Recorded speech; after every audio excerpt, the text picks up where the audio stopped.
इस संसार के जितने भी साधु संत हैं, वो अगर अपना ज्ञान मुझे देना भी चाहे तो मैं लेना नहीं चाहता, क्योंकि मेरी रुचि तो बस सिर्फ आप में, मुझे तो बस आप ही अच्छे लगते हैं। लेकिन मैं इस संसार के प्रपंचों में नहीं फंसना चाहता, और मेरी मन की भावना है कि मैं इस झील की गोद में समा जाऊं और वहां बैठकर आपका भजन किया करूं, और मेरी कोई काम नहीं। अभी मन ही मन ये सोचकर जैसे ही खड़ा हुआ उस झील में कूदने को, तो पीछे से किसी ने आकर दोनों नेत्रों के ऊपर हाथ रख दिए। जैसे ही हाथ का स्पर्श हुआ तो शरीर के अंदर एक पुलका बनी हो। ऐसा लगा कि जैसे किसी ने उस बालक का मुखार बिंदु जो है चूम लिया हो। हाथ हटा तो क्या देखता है कि सामने वही पागल व्यक्ति खड़ा। श्री राम जय जय राम, श्री राम जय जय राम, श्री राम जय जय राम, श्री राम जय जय राम। दो अक्षर का प्यारा नाम, श्री राम जय जय राम, श्री राम जय जय राम, श्री राम जय जय राम। क्योंकि माता पिता ने उस बालक को यही समझने लगे थे कि शायद ये पागल का संग पाकर पागल हो गया। वास्तव में है ऐसा ही, संग का फर्क पड़ता है। शराबी का संग करोगे तो मन में एक आध बार भावना तो जरूर आएगी कि हम भी पी कर देखें इसका स्वाद कैसा हो। अगर मांस खाने वालों का संग करोगे तो भीतर भावना ये उठेगी कि हम भी खा करके देखें कि मांस का स्वाद कैसा हो। शायद इस मांस को खाने से हमारा शरीर ठीक हो जाए, लेकिन नहीं ठीक होगा। मेरे पिताश्री को एक रोग हो गया, ऐसा रोग हो गया जिस रोग की दवा जो है कछुए के खून के साथ बनती। और मेरे को किसी ने कहा कि अगर आप अपने पिताजी को 2-4 कछुए खिला दो ना तो ये ठीक हो जाएंगे। मैंने कहा भाई मेरी बात सुनो, 4-5 कछुए मार कर हम इनको खिलाएं तो इससे अच्छा एक कछुआ और क्यों ना चला जाए। जाने दो, कोई बात नहीं। जाना तो इन्होंने है ही, आज नहीं तो कल बेचारे 4 और मार दो इनको जिंदा करने के लिए, क्या जरूरत पड़ी है भाई, छोड़ो बोले। तो कहने का भाव है ऐसे व्यक्तियों का संग ही मत करो। अब वो पागल समझते हैं उसको सब।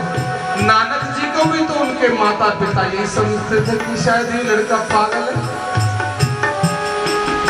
गुरु ग्रंथ साहिब जी पढ़े होंगे सबने, मैंने तो पढ़े नहीं, मैंने नहीं पढ़े, लेकिन मुझे फिर भी मेरे ठाकुर ने बताया हुआ है, वो बताता रहता है, यहाँ मैं गाता रहता हूँ। नानक जी को भी उनके माता पिता यही समझते थे कि शायद ये हिले हुए पागल। अब पाठशाला में लेकर जाते थे पकड़कर, तो वो अपने गुरु जी से यही पूछा करते हैं कि गुरुदेव क्या ये आपकी जो पढ़ाई है क्या भगवान से मिलवा सकती है? अगर मिलवा सकती है तो मैं ये पढ़ाई पढ़ने को तैयार हूं। जो बोले सोनिया। जब देखा कि ये तो पढ़ना भी नहीं चाहते, तो गुरु नानक देव जी के पिताजी ने एक बार एक हकीम को बुला लिया कि लगता है बालक के दिमाग में कहीं फर्क है। अब हकीम ने भी कह दिया कि हाँ नानक, तेरे दिमाग में कहीं फर्क है। मेरे पास एक ऐसी बाटी है, ऐसी गोली है जिसका सेवन करने से तेरा दिमाग बिल्कुल सही है। नानक जी कहते हैं हकीम से कि महाराज अगर आपके पास वैसी बाटी है कि दिमाग बिल्कुल सही हो जाएगा, तो मुझे ऐसी बाटी दे दो कि मेरा दिमाग बिल्कुल सही हो जाए और मैं भगवान के मार्ग पर बढ़ता चला जाऊं और भगवान से मेरी आमने सामने की बात हो जाए। भजन करने वालों को अक्सर पागल ही कहा।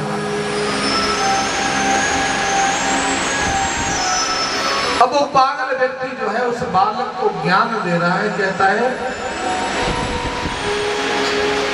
छोड़ो, संसार से क्या लेना है, नहीं पढ़ने को मन तो ना पढ़ो, मेरे संग चलो, मैंने तुम्हें वादा किया था मैं तुम्हें मिठाई दूंगा, मेरे संग चलो, मेरा घर यहीं पास है। कहाँ रहता था वो? जंगल में एक छोटी सी टूटी फूटी झोपड़ी बना। वास्तव में वो पागल नहीं था, वो तो दुनिया की निगाह में पागल लगता था, वो पागल था नहीं। दूर अपनी झोपड़ी में ले गया और जैसे ही उस बालक से कहा कि अपना मुख खोल, तेरे मुख में मिठाई देनी है, और जैसे ही मुख खोला जीवा बाहर निकली तो उस पागल व्यक्ति ने उस जीवा पर अपने हाथ के स्पर्श से कुछ लिख दिया। जैसे ही लिखा तो उसकी वाणी के अंदर सरस्वती विराजमान हो गई, उसके अंदर ज्ञान आ गया, और ज्ञान भी ऐसा आ गया कि दुनिया को ज्ञान देने वाला वो बालक, क्योंकि एक पागल का शिष्य जो है तैयार हो गया, जैसा वो चाहता था वैसा शिष्य उसे मिल गया। अब उस बालक को उस पागल ने कहा कि तुम आज से दुनिया में घूमना शुरू कर दो और दुनिया वालों को, जहां वालों को बता दो कि राम नाम ही सत्य है, बाकी सब झूठ है। श्री राम जय राम जय जय राम। मैंने आपको सुनाया था कि राम नाम सत्य है, किस किस ने सुना है? हाथ उठाना। मुझे बीच में एक कथा और याद आ, के हरि की जय, क्योंकि मेरे राम जी सुनना चाहते हैं। अब जब मेरे राम जी मुझ पर इतना कृपा बरसा रहे हैं तो मैं अपने आप को कितना सौभाग्य वाला समझता। राम नाम सत्य मैंने सुनाया था आप सबको, जिनको नहीं सुना मैं उनको भी सुनाऊंगा। और ये राम नाम सत्य है क्यों कहा जाता है, आज मैं आपको ये भी बताऊंगा, क्योंकि आज से पहले मुझे आज्ञा नहीं थी। अब जब से कथा करने लगा हूं तो मेरे गुरुदेव ने मुझे आज्ञा दे दी कि बांटो, जितना बांट सकते हो बांट। अब जो है बांटने का समय है, क्योंकि शाम हो रही है, घर को भी जाना है। घर समझते हो, कैसा ना हो जिंदगी की रात हो जाए और मुझे बुलावा आ जाए और जो भीतर का ज्ञान है वो भीतर ही रह जाए और भीतर ही लेकर चला जाऊं तो वो ठीक है। श्यामति रामचंद्र। अभी देखो मेरे राम जी की कृपा की जहां से कथा शुरू हुई वो कथा तो अभी बीच में अधूरी है, सुनाऊंगा। इससे तो आगे भजन ही है साथी, हरि के भजन बिन अकेला रहेगा, हरि के भजन बिन अकेला रहेगा, कायम ना जग का झमेला रहेगा, कायम ना जग का झमेला रहेगा। अरे मन ये 2 दिन का मेला रहेगा, अरे मन ये 2 दिन का मेला रहेगा। क्योंकि राम नाम सत्य है, सत्य बोलो सत्य है, राम नाम सत्य है, सत्य बोलो सत्य है। हरे राम राम राम हरे हरे, हरे कृष्णा कृष्णा कृष्णा हरे हरे, हरे राम राम राम हरे हरे, हरे कृष्णा कृष्णा कृष्णा हरे हरे, हरे राम राम राम हरे हरे, हरे कृष्णा कृष्णा कृष्णा हरे हरे, हरे राम राम राम हरे हरे, हरे कृष्णा कृष्णा कृष्णा हरे हरे। अरे देख लेना एक दिन तुझको ऐसी नींद आएगी,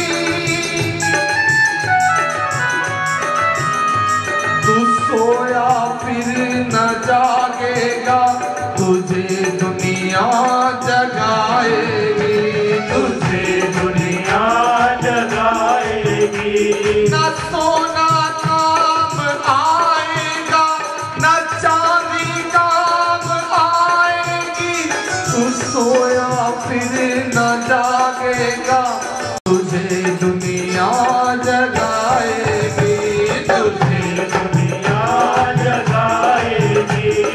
राम नाम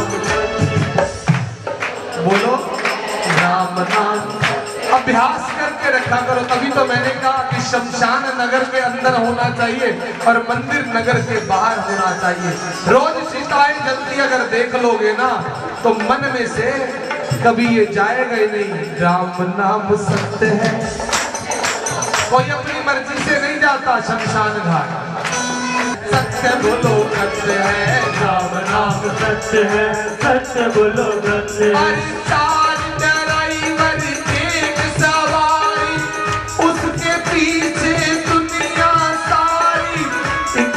सबकी आए बारी, आगे पीछे हो दिन तारी, आगे पीछे हो दिन तारी। राम नाम सत्य है, सत्य बोलो सत्य है, राम नाम सत्य है, सत्य बोलो सत्य है। सब गाते हो लेकिन किसी को ये नहीं पता ये गाया क्यों जाता है। एक मैया से मैंने पूछा, मैंने कहा मैया किस लिए गाया जाता है? कीर्तन की बात है, कहाँ की बात है? सिरसा के अंदर कथा चल रही है। मैंने हाँ खरड़ की बात है, कुराली के पास पंजाब। मैंने पूछा राम नाम सत्य है क्यों गाया जाता है? पब्लिक में ऐसी बैठी थी जैसे आप लोग बैठे हैं। एक मैया ने हाथ उठाया, कहती मैनू पता है क्यों गाया जाता है। अब मैंने कहा जी तुसी दसो क्यों गाया जाता है? तो कहीं से अगर ज्ञान मिले तो ले लेना चाहिए। कहती मुर्दे की शांति थी। मैं क्या मुर्दा तो बेचारा पहले शांत हो जाते हैं, उन्हें बेचारे उनके ना भड़कना वो तो हुन अग दे विच ही भंबो बोलेगा उत्थे भड़केगा, वो की शांत अशांत होना। मैं क्या बह जाता हूँ, मैं दसना क्यों गाया जाता है। गोस्वामी तुलसीदास जी महाराज चित्रकूट के अंदर अपनी कुटिया के बाहर बैठे और चंदन घिस रहे। मेरे राम जी वहां रोज आया करते थे। क्यों? गोस्वामी तुलसीदास जी से चंदन मांगने आते थे मेरे राम जी तिलक करने। तभी तो ये बना था चित्रकूट के घाट पर भई संतन की दी, तुलसीदास चंदन घिसे और तिलक करे रघुबीर। तभी ये दोहा बना। उस समय एक परंपरा थी कि पति के साथ पत्नियां जो है वो भी सती हो जाए। एक मैया के पति देव जो है स्वर्गवास हो गए तो उनकी शव यात्रा को लेकर जा रहे थे। अब शव यात्रा तो आगे चली गई, पीछे उनकी धर्मपत्नी जो है, धर्मपत्नी से भी के बाद वृंदावन बिहारी। एक पत्नी होती है, एक धर्मपत्नी होती है। क्या होता है? अब बताओ पत्नी और धर्मपत्नी के अंदर अंतर क्या है? बिल्कुल सही कह रही है। जो धर्म के मार्ग पर अपने पति को ले जाती है वो होती है धर्म पत्नी, और जो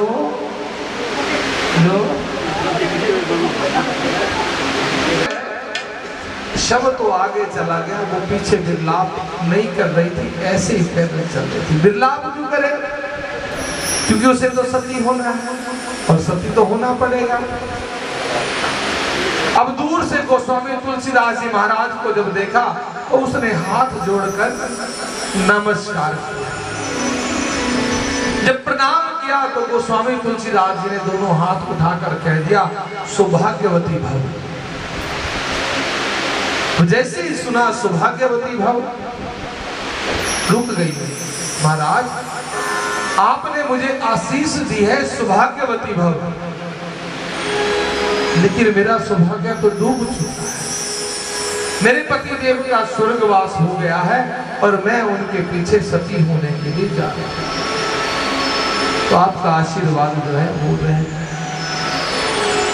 तो गोस्वामी तुलसीदास जी महाराज फरमाते हैं कि देवी आशीष जो मैंने दी है वो फल देगी ही देगी, वो व्यर्थ नहीं जा सकती, क्योंकि साधु संतों के जो आशीर्वाद होता है ना तो वो व्यर्थ जाता है और ना ही श्राप खाली जाता है। कई बार श्राप जो है वो भी आशीर्वाद का काम करता है।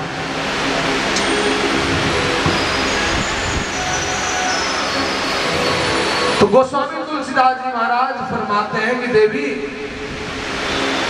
अब ये जो आशीर्वाद मैंने तुम्हें दिया है, सौभाग्यवती भव, तुम सौभाग्यवती भव ही रहो, लेकिन इसके लिए तुम्हें मेरा एक काम करना